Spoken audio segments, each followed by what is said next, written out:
Friends, as we look around today and see the sea of friends, the sea of faces around us, that we know it is strange to remind ourselves that it was barely 9 months ago that we were in this room and we met each other for the first time.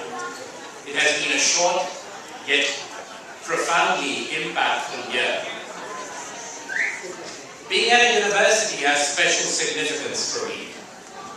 My father lost his mother when he was 5 years old, and in his grief, he cemented his resolve to become a doctor and make sure that he could treat others.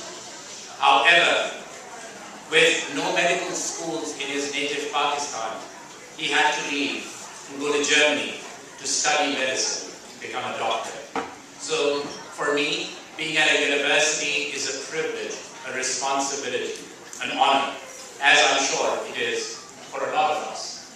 Yet, I also think that this year has been pivotal, not only for what we learned, but also for what we've had to unlearn. Let me give you a few examples. We unlearned that development does not have a secret magic formula that we come to the Kennedy School and they will give us in an envelope. We learned that that vision isn't always important or critical to lead. That as managers and bosses, we don't need to have all the answers. That numbers are not always what they seem. Although I must admit that the university, the school was very firm that the numbers that I see in my term bill are exactly what they seem.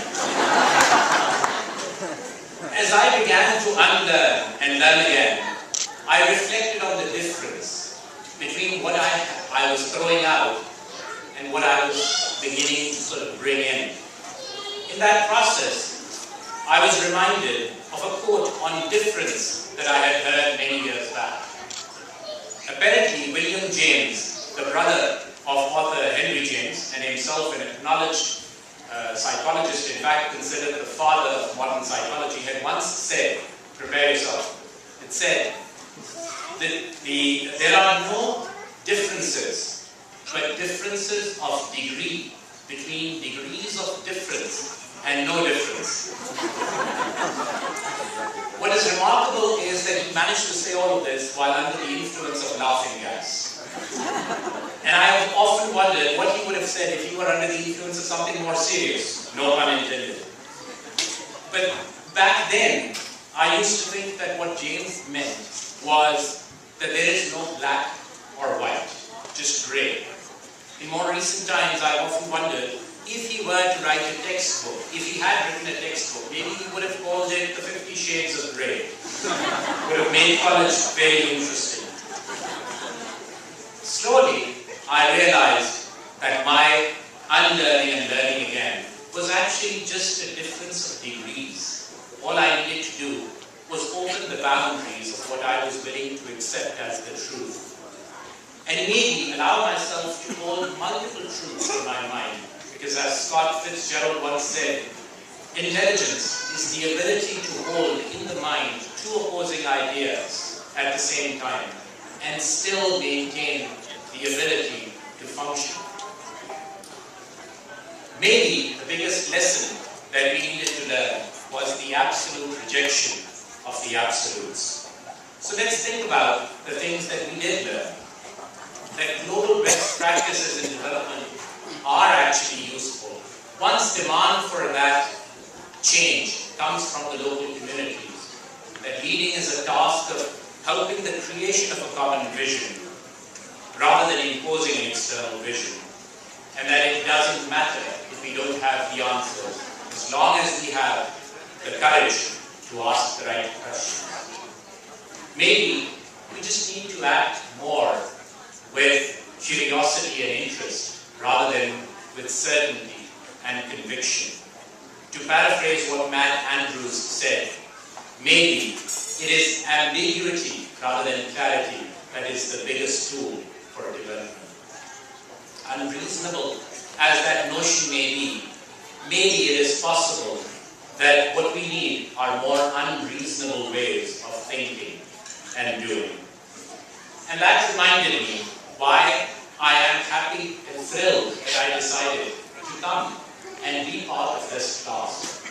Because I met 200 intelligent and caring people who care about at least one thing so deeply and so passionately that they have made the seemingly unreasonable decision to step out of real life for 1 year and prepare themselves to make a much bigger difference than they were ready to make.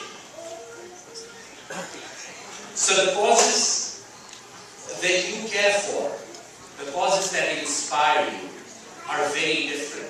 Each and every one of you cares about a cause that is as unique and as different as you yourself are. But your commitment to make a difference is what unites us. You have chosen to act on the injustices and imbalances that you saw, rather than just turning a blind eye, just being indifferent to what you saw. So maybe, with due respect to James, the only real difference is the difference in the degrees of difference and indifference. As we prepare to re-engage back in the real world, let these degrees of difference that we will earn tomorrow be our beacon, our shining light. Let us go out and strive to create a better world, a more just world, a world in which we don't fight over our differences, but fight to make a difference. Let the work begin.